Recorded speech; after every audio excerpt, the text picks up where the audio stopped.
Hello. This is Blue Star Connection. We're really glad to be here. This is our number 5 podcast. Number 5. Can you believe it? Oh my God! This anniversary. We've had a bunch with the collective Blue Star Connection. Did I just hit record? I did, right? Yeah, you hit record. So. Why did we get up to 5? We got this under control here. We do. So entrainment is what we're going to talk about today. And before we hit record, we were just talking about the school system. There we go. Boom. Boom, ba boom. Okay. And everyone mute if you can. So we're just talking about the school system and other things. I just caught the tail end of the convo before we hit record, and how it's entrainment. It's following the lead, getting, let's start with definitions, because, that's what I like to do. Entrainment is the process, what's happening, where two interacting, oscillating systems, biological, physical, or social, synchronize their frequencies or phases to one another, often leading to a shared, stable rhythm. It also refers to the engineering or physical process of one substance, like gas or fluid, carrying another along with it. So I like this biological, physical, or social synchronization of frequencies or phases. Like we have studied with Christopher Timms with sound energy dynamics, and we talk about phasing being the dominant field, radiating outward with the tuning fork, or even in mystery school and our ministry program, being that tuning fork, being that dominant field. And when that field, that wavelength, that sine wave is going out, like in the school system, that would be social entrainment of you must raise your hand, you must walk in this line, you must do, if you get called on, you answer the question. It's to keep order. I want to read oscillating. I had to look that up. Do you know what oscillating means? Back and forth. Process where two interacting, oscillating systems synchronize. Back and forth, you say? Mm-hmm. Let's see. Let's see. Alt tabs. An oscillator is an electronic circuit or device that converts direct current from a power supply into a continuous, repeating, alternating current, such as a sine, square, or triangle wave without needing an external input signal. Okay. Okay, so it's a continuous repeating signal that doesn't need an outside input. So if you are, let me just throw one other thing out there. I'm just throwing out definitions, and then let's talk about it. Okay. I am a craniosacral therapist, a massage therapist, a body worker, and I've been sorting papers, and I came across this. And I was like, oh my gosh, it's about entrainment. Entrainment and the cranial rhythmic impulse. So this would be that physical entrainment. So in craniosacral therapy, there is a rhythm that pulses through the body and goes out and then in. And there's all this kind of talk and research about where this pulse comes from. And one model is it comes from the central nervous system when the fluid, the cerebrospinal fluid, is produced and goes through the body. So this, they say, entrainment is the integration or harmonization of oscillators. All organisms pulsate with a myriad of electrical and mechanical rhythms. Many of these rhythms emanate from synchronized pulsating cells. The cranial rhythmic impulse is an oscillation recognized by many bodywork practitioners, but the functional origin of this impulse remains uncertain. There's a lot of research now that can measure this pulse. But I love this. Our cells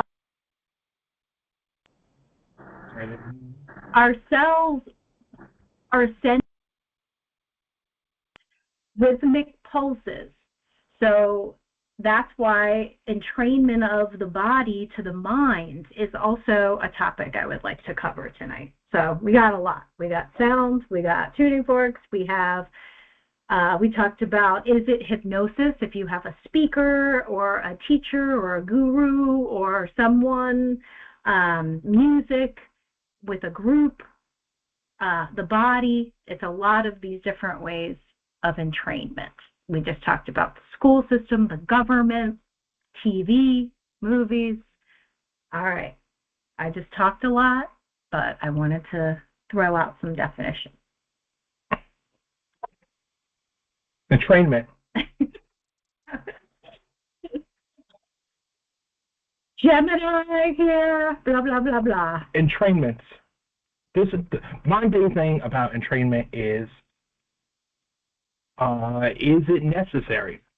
Is it necessary in some matters of children growing, or entrainment could be positive and also could be negative? It's all about awareness, right? That's my book. If you are aware of entrainment, then you're doing a lot better than someone that's not, right? Awareness is the first step of everything. Awareness, yes. Awareness, because it goes back to the Plato, the man in the cave, right? You're watching shadows on the wall, thinking that's all there is, right? This is life, and that all that exists is these shadows, and it seems pretty cool, but if you never stick your head outside the cave, you're never going to know what the real world is, right? So entrainment, when were you entrained as a child? Well, our parents, the rules of the house, brother, siblings. Entrainment would be like, Dad's home, you better be quiet. To me, that's entrainment. You hear that enough, you know, this is how we do things. If you don't do it this way, there's going to be trouble. Would you say that's entrainment? It all depends on who is the dominant field. I think dominant field plays the biggest part in entrainment, right? And you can let anything be the dominant field if you are at a low vibration. So you can let TV be the dominant field and program and entrain you, right? So it's about who the dominant field is and how much they influence your being. You can have someone talk to you like your father and tell you something, and it still doesn't resonate, which occurred most of my life. Right. So, right, I don't know if that's I don't know if it's a bad thing. Questioning, I think questioning is what God. I always think about. I go back and forth of to have unwavering faith and trust God is the way to be. But at the same time, if you were the all-knowing God, you wouldn't mind if someone questioned you, because it would always lead you to the same path. It would always lead you to God, right? It would always lead you there. So why would you ever care if you were God if someone questioned anything, you know? It's one of those paradox things, because you're also in the mind when you're questioning. And I was raised Catholic, so the Catholic Mass was entrainment. By the time I was, I don't know, in second grade, I knew the Mass front and back, memorized. And I even to this day, occasionally I like going to Mass because it has this familiar energy to it. Now, I don't like a lot of things about how Catholics do things, so I choose not to go to Mass. But sometimes I'll go into a church and just sit because it's quiet, and it kind of reminds me of some of simpler days as a child. I actually enjoyed going to Catholic school. I got a really good education and still talk to a lot of my classmates from that school. We got really close. But what had happened was, even talking about school, okay, when you're younger, entrainment could also be within that classroom. Like if you have one student that's the dominant field that's like misbehaving, it could end up causing dissonance in the whole class. Or if the teacher comes in and the teacher is not in a good mood, is a little snippy or is angry that day, that changes the field of the entire class. And then really any kind of class, even as adults. I mean, even like Christopher's class. I mean, how many of us have taken Christopher's classes? It's the way he speaks, the way it becomes that sine wave, and then you're entrained in the information and the melody and the harmony of what he's teaching. Yeah, tones is a very big thing with entrainment, right? It's a known fact of keeping a slow, steady pace when speaking gives a more residual effect to your thoughts when speaking, right? Is that entrainment? I would say so. It's just the same thing with listen to meditations. It's a slow, rhythmic pattern, right? And it puts you in that state, that meditative state, and it just lets you forget. But you're also letting it happen, right? It's that awareness. Yes, it's no matter what, if you're sitting in a room and you're not watching TV and that TV is on, which I experienced as a kid, leaving that TV on because there was a pacifier to sleep with, and I would go in the astral to that place, and it was horrible, right? And I was like, oh my God, it's programming, right? Your program's on a TV, you're being programmed to, all of a sudden I want Wendy's fries, right? And if I went back and saw a replay of my life, I would probably see that I saw 9 Wendy's commercials. Right. Being in a drum circle, oh yeah, for sure. Drumming definitely is entrainment. I've taken many drumming classes, been to many drum circles. It's like that lead drum carries that bass, and then there's different rhythms, and then you just fall in. And sometimes in the beginning, almost always in the beginning of drumming, it's kind of chaotic until that entrainment happens, and then there's a beautiful rhythm. And then there's certain people that can just freestyle, and do their cool stuff because the entrainment is there. And then you can have dancing and fires and all of that fun stuff. And the rattle, which I like. We just witnessed a really cool drumming at a cultural festival last weekend. It was really good. Yes. Yeah. You get lost. You get lost into that. Yeah, and you see what we're doing. Yeah. We're in a trance. Into that, it's entrainment. And I think of like the word train, it's like the cars on a train, like following. But we chose, that's the awareness. If you have a choice, I am going to a drum circle, fully knowing you are going to be entrained. You want to be in that experience. I went to, my niece is really into electronic dance music, like going to these big music festivals. Back in the day when I was in my 20s, I used to go to clubs, raves and things like that. But this was the first time, like a couple years ago, since, I'm not in my 20s anymore. She's like, Trisha, I really want you to go.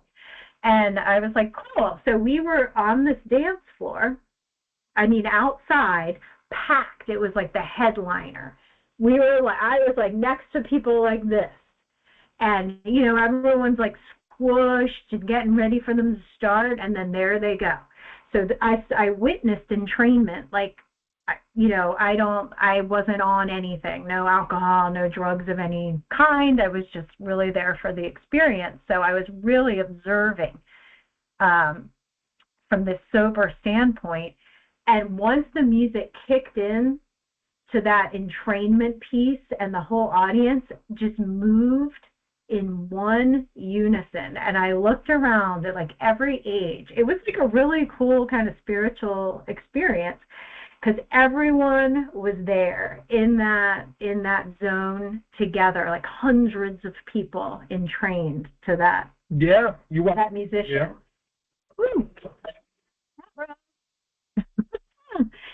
But it was just and people are looking at each other like, this is the best. And I'm like, yeah, I was like rocking. So you didn't even care at that point that it's like roasting hot and sweating and, next to people that I didn't know at all. But music, that going back to awareness, I think where this hypnotizing kind of the ethics of entrainment happens for me is when someone's not aware, like young children, and they are getting fed and programmed with material that is not for their best interest. How do you stop it? Guess it's education, right? I don't know if that works. I don't know if you can be unentrained. No, it's just, I think you would have to block your senses. Like, can someone who is deaf, and once you're deaf and blind, can you be entrained if you don't have those senses? I think yes. I think yes, you could, because if entrainment has to do with wavelengths, then it could be like just being in the presence of somebody. Like, people have said that about Christopher. There are certain priests when I was young that just had kind of like a holy presence, and then there's some that definitely did not. But I haven't really been around. I've been around a couple, like one lama, the guru down at Yoga Shakti. I have been in her presence, but I could feel a little bit of something being in her presence, but it's kind of like someone that's considered holy or enlightened or in consciousness. They are radiating or pulsing a frequency. So I would think if you didn't feel or hear, you would still be influenced by the energy. Maybe a feeling of peace and calm. Yeah, but does it work both ways? One's the evil of evil is in your past, right? Like a black hole, the density of that black hole, is it going to overpower someone that's good, that shows positive energy? Again, awareness, right? How can you be aware? So you're in space and you're in the gravitational field of a black hole, right? You're in it, right? You're going around in that toilet bowl of black wholeness, and you're going in. You're in that field, right? But you didn't realize you're in the field till it was too late, right? You didn't know how far that field reached. Why would you went to a concert, and that concert you didn't even know who it was, right? And then they're subliminally giving you messages, right, Mm-hmm. to the crowd. Now the crowd's being entrained before you're entrained. Now that entrainment slowly gets to you, right? It's like the water. We're all droplets in the ocean, and those droplets, right, are getting warmer and warmer, and you're cold still, and then it finally hits you, right? Can you resist when it's that massive of a surrounding? I mean, you can, well, if you're in space in a black hole, no. But if you're in a crowd, I don't know. I've been around people that they just feel, it feels dissonant to me. And I politely exit their field.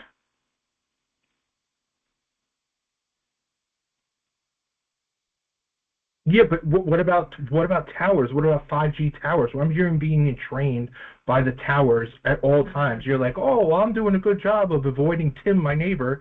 Well, that don't mean anything when you got 5G towers and training you constantly at all times, changing your vibration, right? Okay. So what do you do?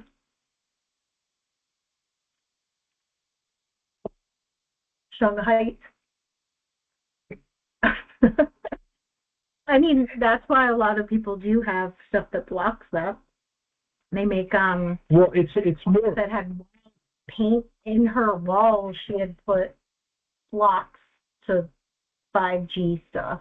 yeah. Well, the only way you can tell is if you go somewhere that doesn't have anything, and then you'll see, right? You don't know you're being entrained until you're out of entrainment, right? I mean, I think about like political speakers. I mean, even Hitler, like back in the day, Germany was got hit hard after World War I with a lot of sanctions, and they were looking to get led into a new time. And that's when Hitler came out and he began with really powerful speeches about empowerment, and he would entrain his audience, and that got bigger and bigger and bigger. And then, he had his team, and we know the history of all that. But great speakers, that's what they do. They entrain their audience. But you said it in the beginning, it's awareness, it's a choice. Which Suzanne just said. Oh, yeah. What did Suzanne say? My yoga instructor used to say that once you become aware of negative energies coming from someone, it breaks the spell or influence. So yes, awareness is key. Ah, yes. Like you can feel it, that person. And it doesn't have to be a judgment like, I don't want to be around them. It's just like maybe that day they just are emitting a frequency that's not in alignment, not in resonance. But at the same time, here goes my mind again. Welcome to the mind of Jonathan. Help us. Help me. Help me. I will Help me. So I resist. Is awareness. I never don't want to be aware. But at the same time, you look at people, if you follow tarot, right, the Fool card, and I always loved movies of the man who knew too little and My Name is Nobody, right? People that were just so oblivious to everything and just walked around, not a care in the world, seemed to get by way better than everyone else that are worried about everything and on every newspaper and everything going on during the daily activities of the day. And it makes you wonder if that is the key, right? It's being just aware enough to know that you got to go get food and go do stuff, but everything else is just Maya. All right, Maya. I don't really care about that. And I think you've said this, and I've heard this before, and I've practiced this. Going into a room and you feel dissonance and you become the dominant field. You decide, you know what, I'm going to shift this room. I am going to be that tuning fork and shift. Can you be that dumb that you can influence the smartness? Can you walk into a lecture. It's innocence, though. Like, so what you're saying about the Fool card, there's something about that innocence, but there's wisdom in the Fool card too. It's not like stupidity. No, and innocence. It's a wise innocence. It's knowing. That's when you know your truth, then the truth cannot be broken, right? That's walking the path of true awareness, because you know that it's all an illusion and it doesn't matter anyways, right? And if you believe and know this, then anything, it's just gonna be your at your whim. So I see it like being in the sea. You're following wavelengths.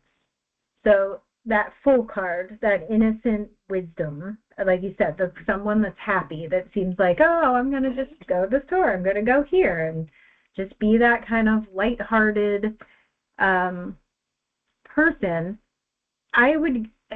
There is a matter of entrainment that happens, like that person is the dominant field. Like they go and they are nice to the cashier, and the cashier is like maybe not having a good day, and here's that person like, well, hello, how are you? You know? And it's like, it's following these currents. Like there's a surrender to that Fool card of, it doesn't mean that not aware and you're going to end up in, you know, a bad situation. There's still an awareness, a wisdom, but there's also a surrender and following the flow. So maybe it's a balance, like everything else. Because you don't want to be hyper aware, because then it gets, then you get like paranoid. Like you don't want to go anywhere, that you're going to get entrained. I'm going to resist getting entrained. Entrainment's not always a bad thing. Once you're given, I always think of massive scenarios, right? Where you're given a choice between two things: a genie, anything in nature, where you can live going down this road, you could die going down this road, right? The illusion is the choice, right? When there is no choice, that's right. Right? The illusion is even following that person. That person put you in a box who asked the questions. I don't want to be in that box. I don't want to be in your 2-question box, right? How about I don't play your game, right? That's the Fool card. I'm going to play my own game. I'm going to create my own box. How's that entrainment, though? How is that entrainment? Because the person is asking you the questions is entraining you, thinking there's only 2 choices. Just because he asked you doesn't mean it's true. He's entraining you by putting those 2 choices there.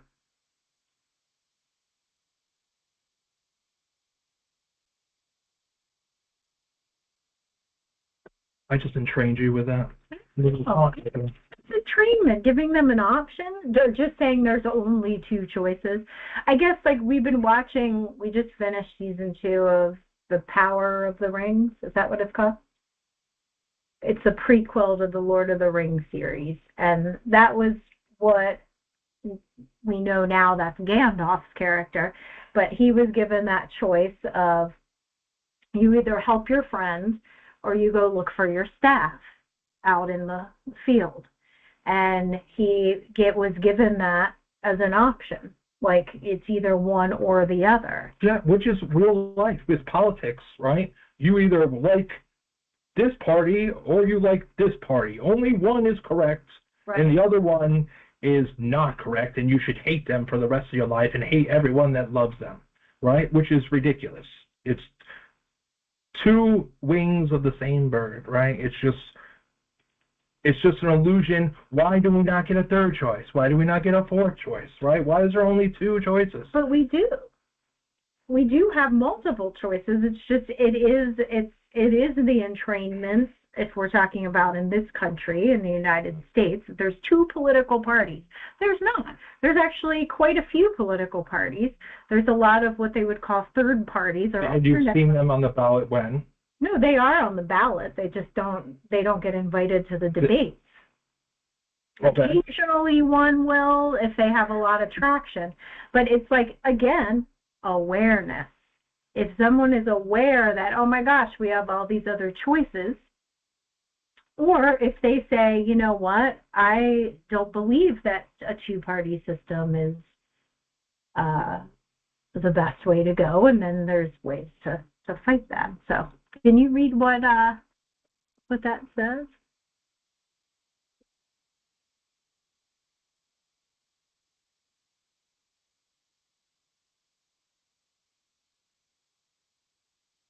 What if it's not entrainment?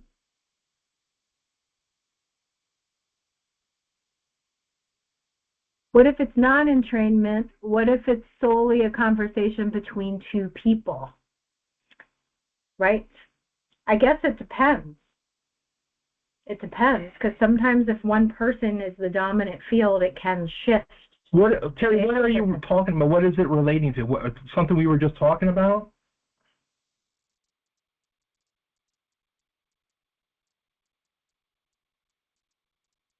Well, she's typing or Yes. answering. And Linda, your repetition of a story over and over and dominates what we think. Yes. Repetition. That's what that is. It's something, it's money doesn't grow on trees, right? It's the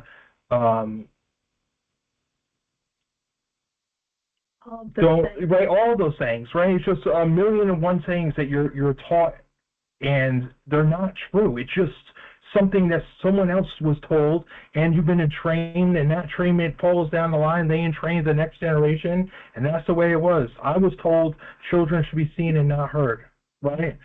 And thank God I had a dog, because me and him had some excellent conversations. But no. I mean, those can be beliefs. They can be like imprints. There's a lot of like in the energy world. There's a lot of thought forms, all of those kinds of things. But I guess that would be entrainment. It's repetition. Pounding it in, Life isn't easy. Pounding it in, it's pounding just it in. It's just, again, it goes back to awareness. I think when people start on their healing path. Yes, you were talking about people in a room and one entraining the other person, or people.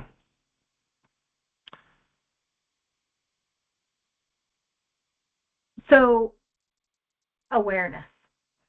Yes, because I was entrained as a child from my sadistic brothers and sisters that there was a woman outside of our house that would cut people's heads off.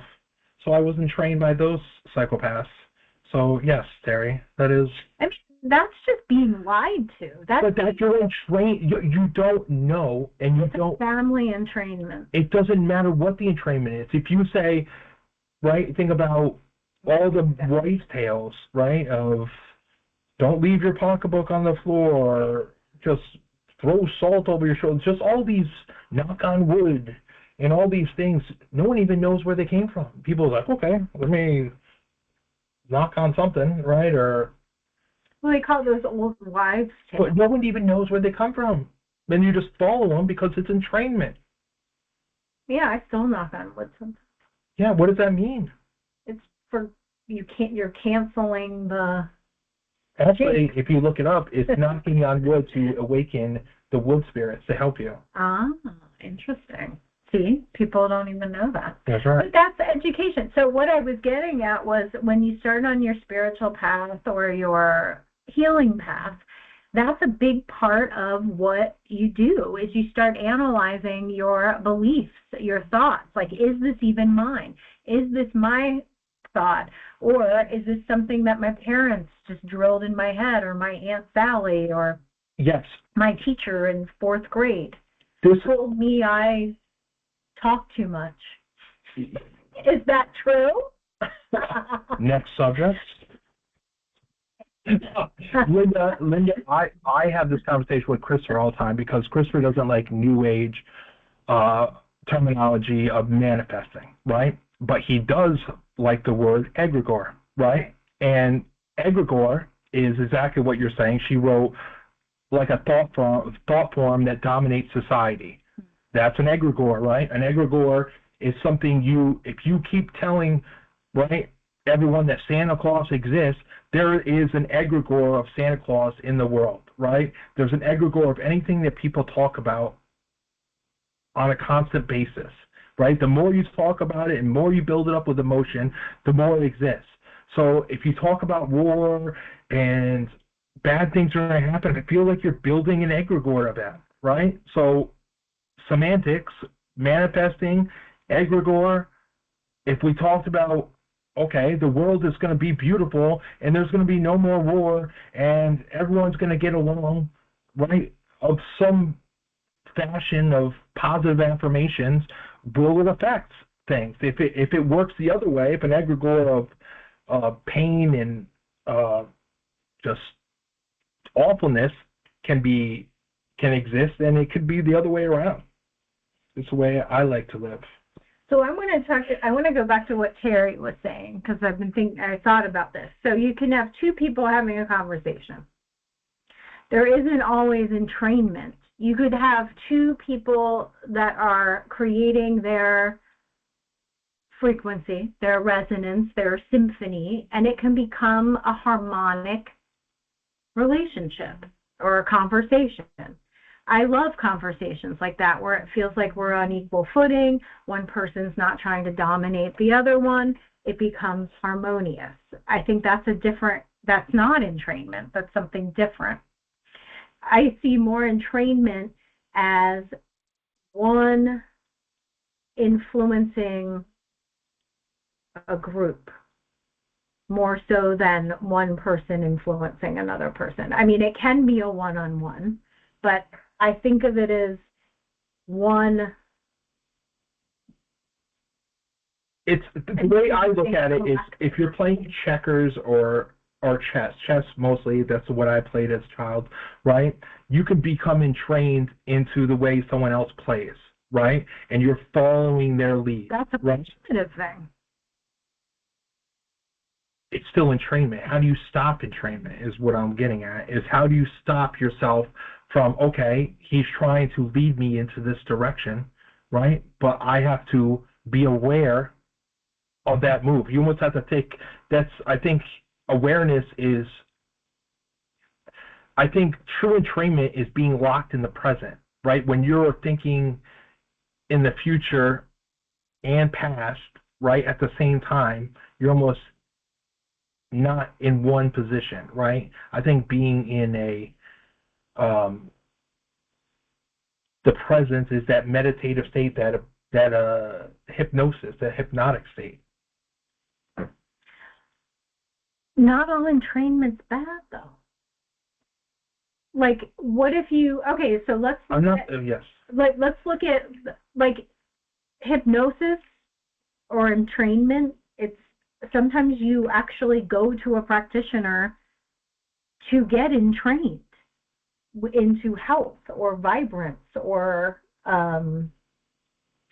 so what. But the thing is I don't care if it's something doing good for me or doing bad for me. If you're trying to hypnotize me without my awareness or me not knowing, I'm going to be pissed off, right? It doesn't matter what you're trying to do. It's because I'm not aware, right? If I'm aware of it, right, I don't want to ever be a part of a game where I don't even know I'm not playing. When I don't know I'm not playing, it seems like, okay, there's something missing. There's something that it's just, there's a missing link to this.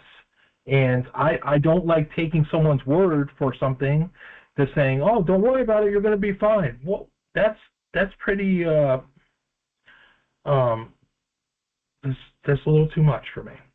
So if you're trying to quit smoking or lose weight or something and you go to a hypnotist, you are aware that you're going to them to be hypnotized and entrained into you are a non-smoker or you are a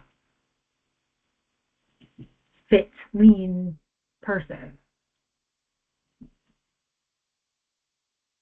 Because you're aware, you're actually going to them for that. I think we're here to learn.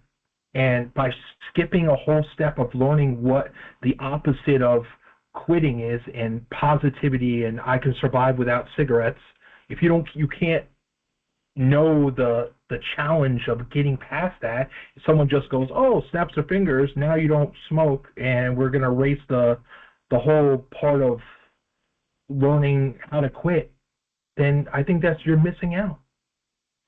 So you are anti-entrainment. I am anti-entrainment. Yes. I think there's positivity. It's almost like you want 70, 80% entrainment, but give people still their own choice, right? I don't want to ever listen to this hypnotic tape and, talk to me in a week and hopefully you're better, then we can talk again. No, I don't want that. I want someone to freely think of the options and weigh both sides of the coin, right? We live in a world of polarity, and if you can't look at both sides, you will never have balance, right? You can't know quitting and success. You can't. They're two opposite factors. So you got to know one to know the other. You got to know love to know hate. You got to know. So we've been talking about social entrainment. That's what we've been talking about this whole time. And there is a choice.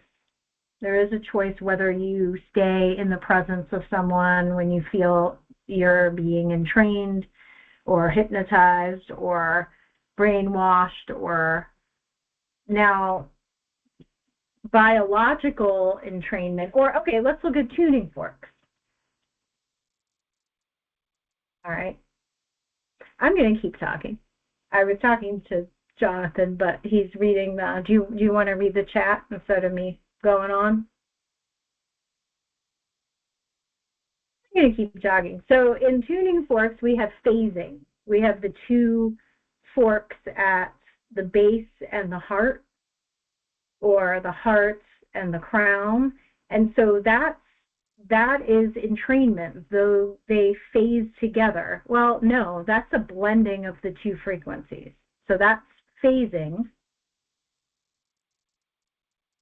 But it says here, synchronize their frequency or phases to one another. So they create a third frequency when we're phasing with tuning forks. That's physical entrainment. That's like an entrainment that happens between the two forks. Don't they create a third field? If you're using the two same frequencies? No. If you're doing root and heart phasing, they come together. That wouldn't be entrainment, though. That's something different. No, if you hover a fork over whatever chakra, then it's entraining that chakra, right, to that frequency. So that would be closer to what I was reading with the craniosacral rhythm, with the cells entraining with each other into a frequency that's harmonious to the system. So using the tuning fork on certain areas of the body, that's still entrainment, but it's a physical entrainment, where we've been talking more about social. What did you read in the chat? I read that Linda loves being entrained at Ozzy Osbourne concerts. No, I don't know what she goes to, but she says she likes being entrained. Terry wrote, if you go to a class that is stepping into entrainment, you then walk away having free will to pick what works for you. Yes. Yeah, because you're choosing to go to hear that person speak or teach, or that concert. That's right. Or unless you go to a Nazi internment camp. Well, then you're getting that's what do you mean? negative. That's not always true. Entrainment. It's not always true. You can go to somewhere, if you're choosing, I'm going to go to whatever, someone's hypnosis class, right? You're not going there to walk away with free will. You're going there to be entrained. Okay, if someone comes to our sound bath, they're coming to be entrained. Maybe not. They're coming for healing. Once you experience the vibrations without hearing them, is there? That's not being entrained. I think the mind is entrained, and if you can get away from the mind and be empty, I guess that's truly the only way. You'd have to be empty or invisible. Emptiness, yeah. Maybe the light, sound, and presence. Let it flow. You don't exist, and just let it flow through you, right? A couple of times this week I found a Dzogchen meditation. We listened to it a little bit today, and that's like all it's about. It's just emptying the mind, emptying the mind. So that would be the way, is just going to have the experience of something, but not be influenced by it or entrained by it. Yes. I don't know. I think the body will entrain to health and vibrance, or it can be entrained to disease. But you're right, it starts in the mind. It all starts in the mind. If the mind every day is... If you're resonant to what someone's presenting with you, am I going to be trained? Then no, that's. I don't think that's true. I think with psychology, right? We got to read it.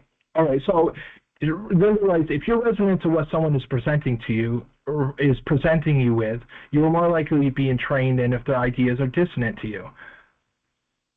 I don't think you ever go to someone and their ideas are totally different than what you've ever heard, just because you've never heard it, and then and it makes sense, right?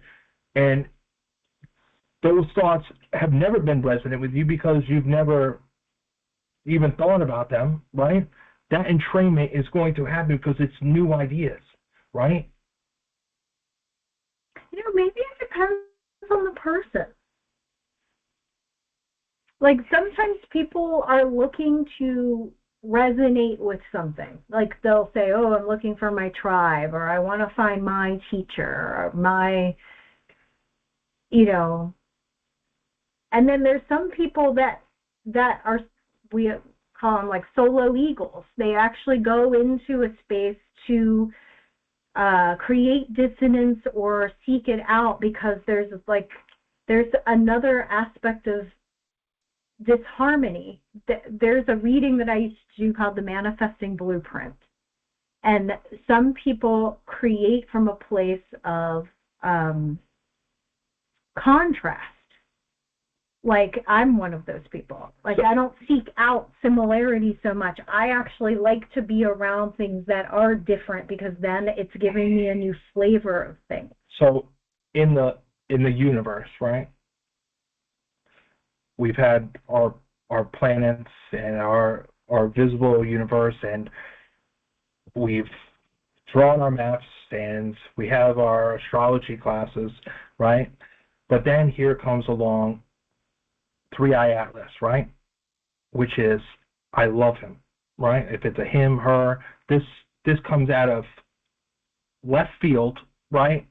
Out of somewhere we don't even know. It just comes into our existence, right? And just says, hey, right? I don't want to be a part of you. I don't want to be against you. I'm just going to come through and just come around and observe and go back out, right? That's how you get out of entrainment, right? It doesn't even fall into our gravity field. So Three-Eye Atlas, I love you. I don't know where you went. Please come back. It did leave? Yes. Something's coming back.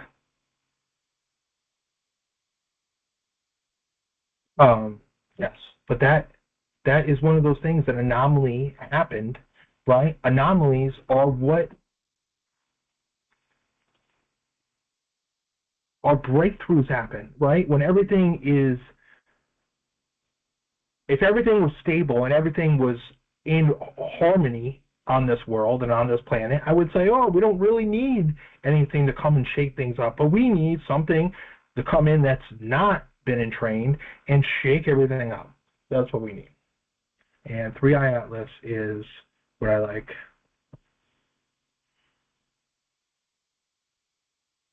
It's on its way to Jupiter? Good. 3i Atlas is on its way to Jupiter. Yeah, I thought it was still in the solar system, but I haven't followed it. Yeah.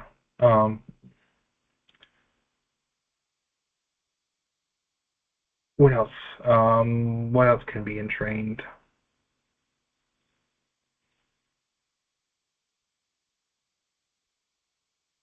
I think entrainment is a vibratory experience that you don't necessarily choose. I think sometimes, I agree that sometimes it is. I think just being in a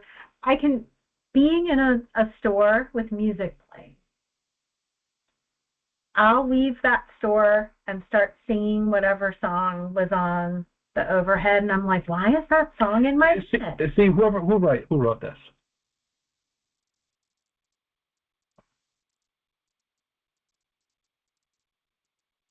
I don't know who just wrote that last thing, but they wrote, I think entrainment is vibratory experience that you don't necessarily choose, but like two pendulums that start syncing up together. Two pendulum clocks will start swinging together, right? So that is resonance, right? When two things are already resonating so you can't entrain something that's already at the same resonant field, right? You would have to be at a different resonance to be entrained, right?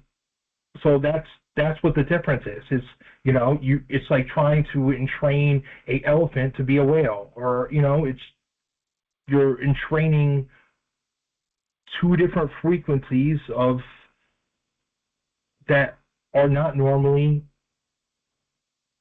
harmony or harmonious. But there's the story about the pendulum clocks. I don't know if Christopher tells this or if I heard it other places, where the clockmaker leaves all the clocks for the weekends and they're all swinging at in different ways, and then after the weekends they're all entrained to the same. So that would be entrainment. If things are all going in different directions and then you leave them in the same field for an amount of time and they start to I'll tell you why together. Entrainment is scary to me, right? Just where I love the metaphysical world and I love people being accurate, but if Nostradamus landed every prediction and all psychics were all the time knew exactly what was going on, that would mean we have no free will, right? If we don't have free will, then we are in a programmable matrix, and it doesn't matter what we do. And if that's the way it is, then I don't know. Then I give up. But I don't like that. And if I don't even, I like when things are chaotic out of nowhere, right? If there's something that can break entrainment, then I know that the matrix can be broken, right? There's a couple other comments. I just got a text from a listener, and I am going to share it because it's true. For all of you ladies, women will sync with each other's cycles if they are living together or they're spending a certain amount of time together, and that is entrainment. So there's rhythms and cycles, and if everyone could be on totally different cycles, and then they come together and they all become entrained. And technically, but see, I would like to finish. And technically, women should be entrained with the moon cycles. Like new moon is day 1 of the cycle, and full moon is ovulation. That is ideal entrainment for all women to be on that cycle. That is the healthiest, but that doesn't always happen. I'm complete.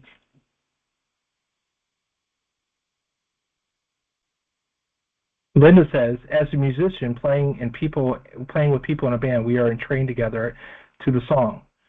You're choosing entrainment, though. You're not being entrained by happenstance, right? You're not going in saying, well, I don't know what we're playing, and now you're playing blues out of nowhere, right? You're going in knowing what you're going to play. So I don't know if that really counts when you know you're being entrained, right? I'm talking more about the entrainment you don't know. I think that's what you have a very strong feeling about not knowing and people manipulating, using those kinds of tactics.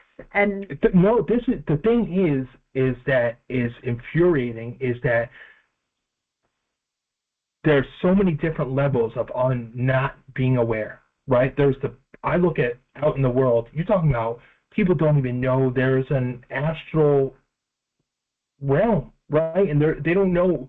They think this is all that exists, walking around, doing the 9 to 5, getting in their car, doing all the, ordinary stuff, and they have no clue about anything, right? And then there's people on their path that know a little bit, but don't know the intricacies of what the astral realm is, and what sleep is, and what is possible, and who you are, right? And so there's just all these just not knowing, right? There's just different levels of not knowing. And if you talk about, like we were talking in the beginning with Joseph, is that if there is a cabal and people that, I guess they are still just you, but they are in control of the world, they're in the know. We're in the unknown, right? They're passing this knowledge down to other people, and they're keeping it so the entrainment is on us, not them, right? They're not being entrained, we're being entrained. Unless they're being entrained by an egregore that they follow. Yeah, but in turn, that egregore is being turned on us, right? Mm-hmm.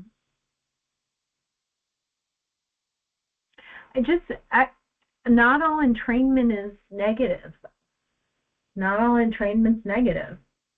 Like we're talking about with music. You want to give permission to be entrained or not as a musician.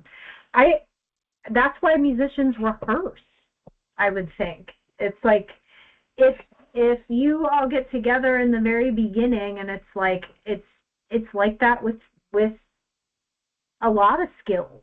Like people with different skills coming together in a group, there's always like kind of chaos at first, and then as you work together in the group, there's entrainment, there's a harmony that happens.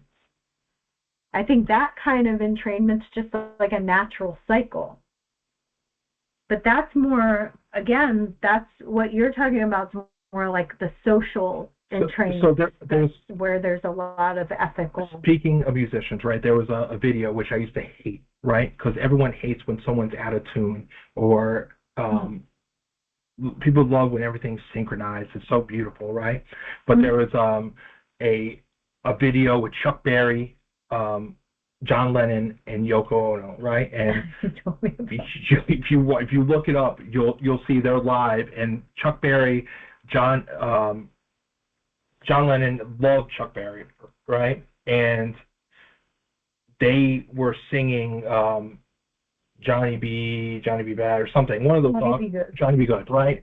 And Yoko was there just doing the tambourine, right? And she's playing, and no one thinks that she's going to say anything. And then out of nowhere, in the middle of the song, she just starts belting out this high-pitched squeal, like, oh, right? And you could hear it on this video, and his face, right, is like, oh, who is this? Like, what is she doing? But she totally, right, just threw a wrench in the whole thing. Now that I think about it, I think it's great. But at the time, I was like, oh my God, who does she think she is, right? But at the same time, who do they think they are, right? It's just, yeah. It's, they think that, they're doing something special, right? In reality, they're not doing anything special. One of my sound mentors, we played in a group and we did a lot of spontaneous instruments, percussion, but he was a professional musician, but in this case, he would love creating dissonant sounds. And he's like, you need dissonance in life. It like breaks the entrainment, because that's alchemy. That's when things change. And sometimes that dissonant wave breaks things up. Yes. Yes. So that was Fred. Thank you, Fred. We have Fred's artwork all over BAM. Fred, thanks, Fred. Okay, Nova. Nova is a dissonant wave right now. She is really wanting to come in and tangle up in the chords and get between us. Yeah. So it's the same with singing in a choir. Yes. That's entrainment, but that's why you rehearse. You want, like, entrainment sounds good. It's all. I'm trying to think if I have any other. I didn't write them down, but I was thinking today of different experiences with entrainment, and choir is one. When we would perform and everyone would like do their part perfectly and it just sounded so beautiful. I mean, to me, that's positive entrainment. It is. It's great. It's magnificent. It's magnificent to see, and it's beautiful. but just to know that I still have a part to play in this world, right? And my choices matter. I like to see a little randomness happen. You are a dissonant wave. I am. You are. I am alchemy. I will love. He is. Alchemy is it's not just, it's all elements, right? Voices, it's all frequency, it's everything. Alchemy is just, it's needed, right, to be a true master in this dimension. How you learn. That's how you change. Is dissonant waves. That's how you change. Resistance to the entrainment is futile. Suzanne. Resistance is futile. I love it. Well, when you and I tone together, when we're both harmonious. But see, that goes with what Terry was saying. Terry said goodbye, by the way. She had to scoot off, but that's different. That is a harmony. That is non-entrainment. That is two people being dominant fields, in my opinion, and it harmonizes. That's different than entrainment. To me, entrainment. That's what I was saying before. Yes, yes. Sending out that signal, and with that intention of like drawing people into that signal. That's a lot of speakers, singers. Yeah. Jesus was a wrench in the wheel, the cog in the wheel, right? Let's throw Jesus in there, just like Three Eye Atlas. And this world, everyone thinks he knows what they're talking about. And this guy's going to come in with all new thoughts and ideas, right? And let's break everything up. That's what, it's needed. Yeah. So but entrainment in the body. Like, we have a friend that's a network chiropractor, and she talks about entrainment. She actually works on several people at a time, which I don't really like that much, by the way. I like to be worked on as an individual and entrain my body to my vibration. But when you are sharing space in a healing room with other people, you get entrained as a group.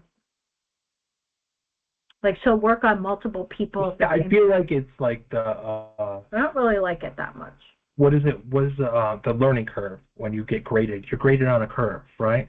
We're not gonna go with the highest resonance in the room. We're gonna go with the curve. We're gonna go with the average mean, right? So this is what it feels like. It feels like you're taking some of, if you're at a high vibration, let's take some of your energy and give it to this person, and right.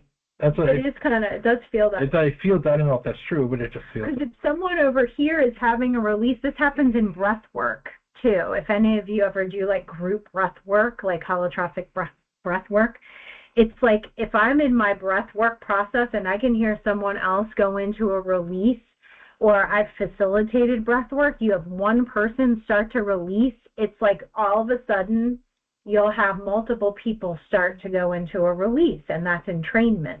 They all catch that wave of dissonance. So this is the thing, right? Entrainment, the illusion is that you do have free will, right? So entrainment, just like I said with political parties, right? You're given the illusion that you have two choices, right? And you're like, oh, I have free will because I have a choice, right? But you're being set up. The entrainment is the choice, the making you believe that you're having a choice and that you're not entrained, right? So you're actually being entrained by thinking that you're not entrained.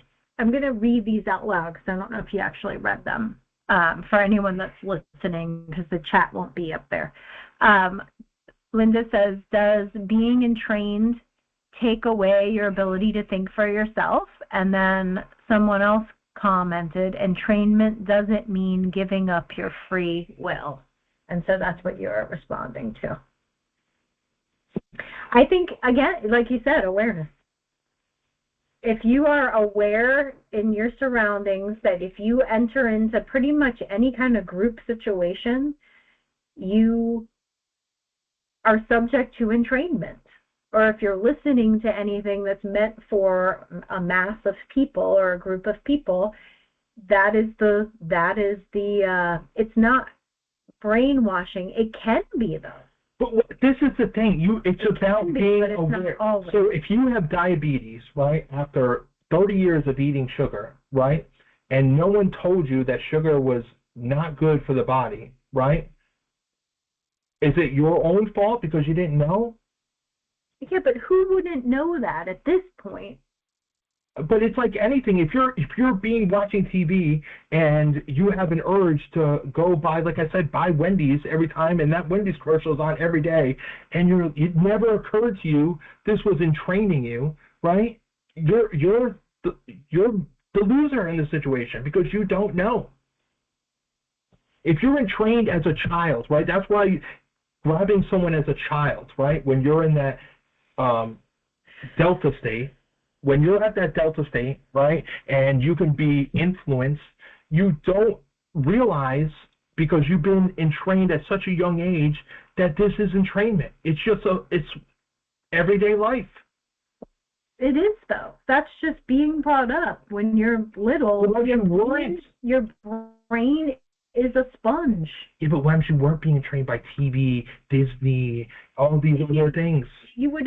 There are studies with children that were brought up in agriculture situations. Like that would be something to look up. Or people that are brought up in community settings with limited access to information. You learn from your elders. Some person, this is Joseph. Entrainment is brainwashing. I'm sorry to tell you. The Amish. Yeah. That's where I grew up in Lancaster.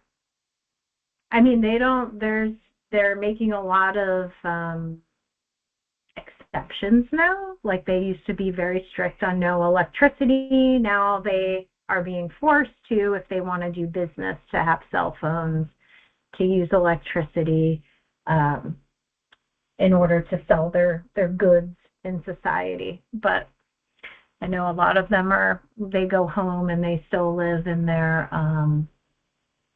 homes without it. So But they bring up their children in a lot of traditional ways, So, yeah, I'm not sure who that is. Who that is coming. Who is this? The entrainment is not brainwashing. Who is that person? Reveal yourself. Is it Guy? Guy? It's Guy? Yes. So there are cases, wouldn't you admit, though, Guy, there are cases where brainwashing. Can brainwashing be? Yes. Brainwashing, though. Yes, you cannot make that statement that broad, that all entrainment is not brainwashing. That is not correct. I'm sorry, Guy. Psychologically, it could be brainwashing if the intent is there. Yes, exactly. Which is everyday corporate America. Every day, everything you go outside, everything has been colorized, all colors, right, red and yellow have been proven to entrain you to want to be hungry. And look at every fast food place is in red and yellow. We're being entrained at all times. But from a physics sense, it is purely vibrational, and he's correct. That's what I was saying. When we're talking about the social entrainment, there's a lot of heated conversation, because that is where brainwashing can, and you even look at the military, psyops. I mean, that's warfare, But physics and the physical body, it's just a natural phenomenon. It's vibrational. Something is vibrating, something else goes into the field, and they start to vibrate. And Steve, you just had a whole podcast about how we want 70% of Canada to be vaccinated, and then we want 75%, we want 80%, we want 85% vaccinated. You're in training to think that 100% is going to be the end factor. That was the entrainment, right? It's being all the time. You don't think that's brainwashing? I think that's brainwashing. Actually, I know that's brainwashing. That's social entrainment.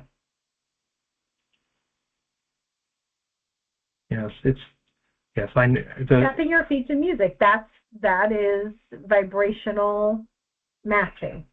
That's entrainment without the social charge. Yeah. Why aren't you tapping your foot to the offbeats? And some people do. Yeah, it's just, I think it's just challenging yourself. It's to think outside the box, right? I always say this, right? It's when you go work for Tesla, if you were going to be hired by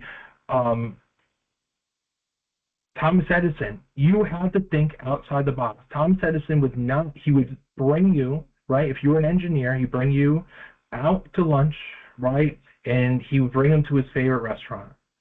And then he would have whoever it was order food. He would order food, and he would wait to see if that person, that engineer applying for the job, would taste his food after putting salt and pepper on his food, right? If he tasted his food or didn't taste his food and put salt and pepper on first, it showed that he could not think for himself. He automatically knew that salt and pepper was going to make his meal better, but he doesn't know if there was already enough salt on there, right? So he would automatically throw him out the window. And if you're thinking in a linear fashion, think working for Tesla or any new physics program, it's not going to work. You have to think outside of what you've learned.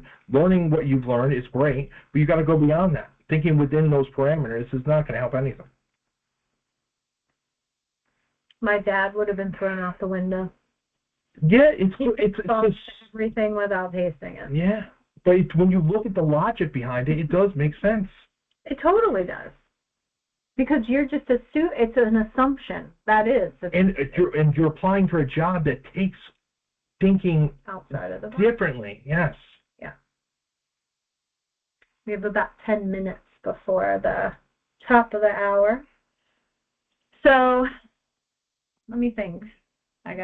Did I talk about everything I wanted to talk about?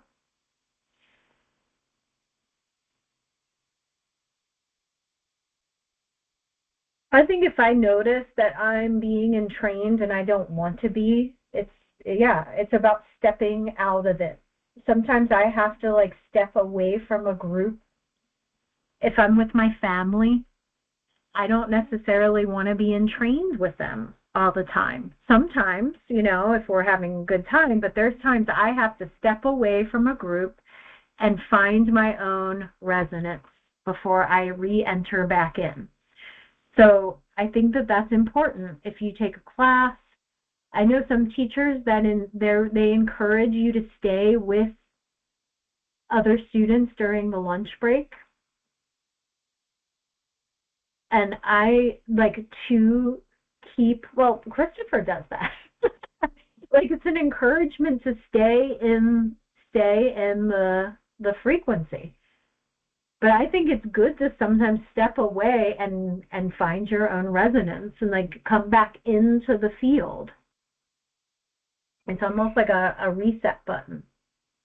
Yeah, just go to the class you want to go take. If I want to go and be a millionaire, I'm going to go to a class with a bunch of other millionaires. I want to be entrained in that frequency. But at the same time, if I'm doing a week journey with these people, on day 3, I'm going to go outside and yell some random name outside just to make sure the matrix is in check. Right? I'm going to check that matrix with some randomness, right? Just to make sure. I just don't like. It's very clear that you don't. I don't. Yeah. And I hope I ruffled a lot of feathers because yeah. Yes, I want to read that. Believe it or not, entrainment was my idea for the podcast. You would never know it, but it's a good one. I think entrainment, this is what Linda writes, I think entrainment happens in real time and if repeated becomes a subconscious pattern that runs on autopilot. Like the sunrise every day.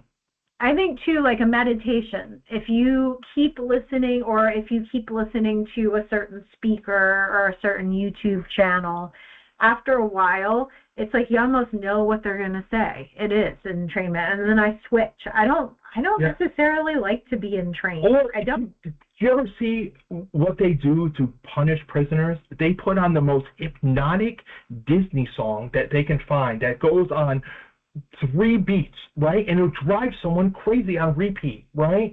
I had a roommate that listened to the same song over and over. Crazy. I can do 2, maybe 3 times, but then I'm done. But if you listen to Fish or you listen to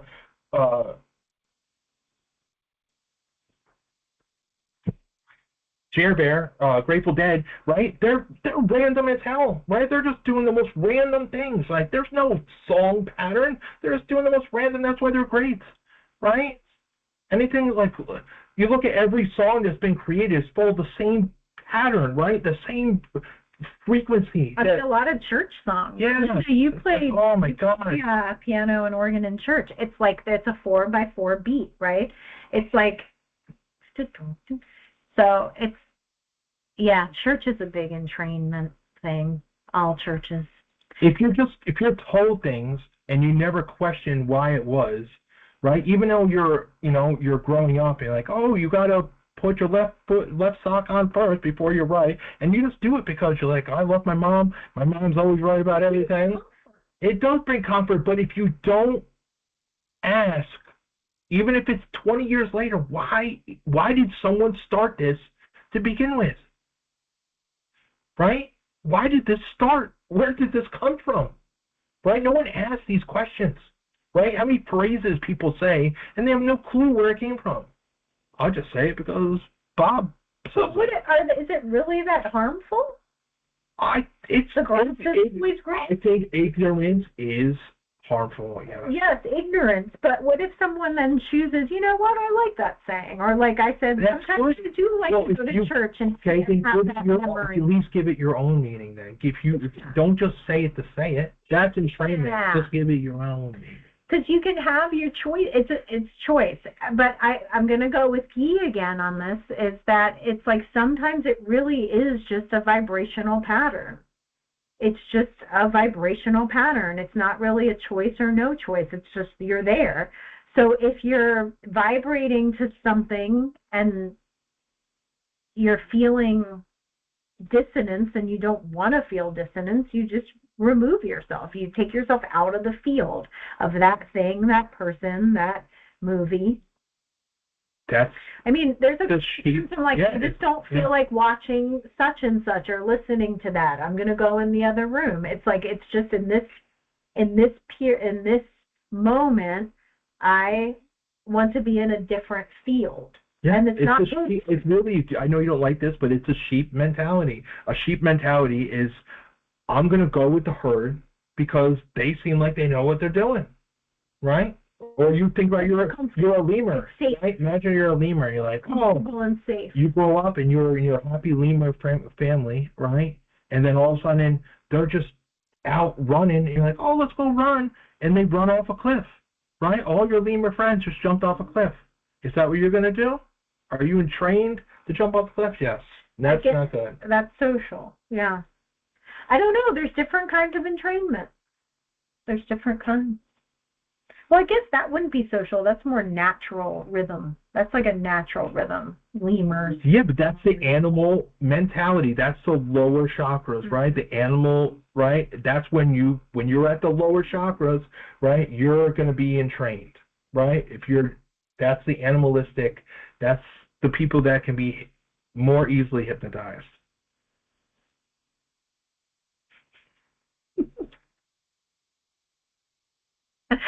Watching a movie and letting yourself be transported into fantasy for a while. Totally. Or a book. You're writing. I mean, how many times I've read a book when I was younger and I would just engulf it and that's entrainment of words. Yes. Another movie. Yeah, that's you become the character. Yeah, is it good? Is it bad? Who the hell knows? Right? But if it's random, it's entertainment. You could chalk a lot of stuff up as entertainment. It's entertaining you. If everyone is watching it, you think that you're special, right? And I watched this movie, but in reality, everyone is watching the movie. So everyone's being entrained, but you don't even realize it. But then you would have to not watch anything. Maybe that's what it is. If all media is controlled by 3 companies, right? So then we're not going to watch anything anymore? Just because of that? That's it. No more anything. Dang, if you already know it, that goes back to choice, right? Yes, but that's where I fall back on not MacGyver, what was his name? Columbo, and I know you guys know this. Columbo sat there and they're like, look at this dumb MFer, right? He is sitting there, he don't know anything. He's drooling on himself, he don't know anything. And then at the end of the episode, he comes out and goes, boom, you, and you, I know this, I know that, and I know this. You guys are all going to jail, and that's it, right? And there goes the episode, and he wins, right? How is that proving or disproving entrainment? Because if you're, no matter what in this world, in this crazy world we're boring into, right? It's almost impossible unless you go live out in the woods, right? Even if you live out in the woods, you're going to see an airplane or something. You're going to be entrained somehow. Just get entrained with nature. If you're going to go and live off grid in the woods, you get entrained with the natural rhythm of nature. I know, we're not talking about that. We're talking about how to survive in this world and also entrainment. But go ahead. No more media for you, all right? It's 9:00, so there's one more comment Suzanne saying, and then we're going to end. People have to be ready to hear the truth. I was fortunate to know when reading or hearing something was misinformation, but not everyone is that fortunate. That is true. That is true. I wasn't aware, Suzanne, until later in life when someone opened me up to, there was a book like What They Didn't Tell You in History Class or something like that. And I read it and it was disproving like everything. And I was like, oh my gosh, like this is the truth. But that was like, I was like maybe 23, 24 when I first like really got that insight. That was not something that I was born with. I went with the herd for the first 20-something years of my life. So I'm really grateful for that person for introducing me to that, because that just opened me up to waking up. I was trained to think that all helicopter pilots were good looking. And then I met Joseph. True. Joseph's good looking. I'm sorry, Joe. I was just kidding. I love Joseph. Joseph, we love you.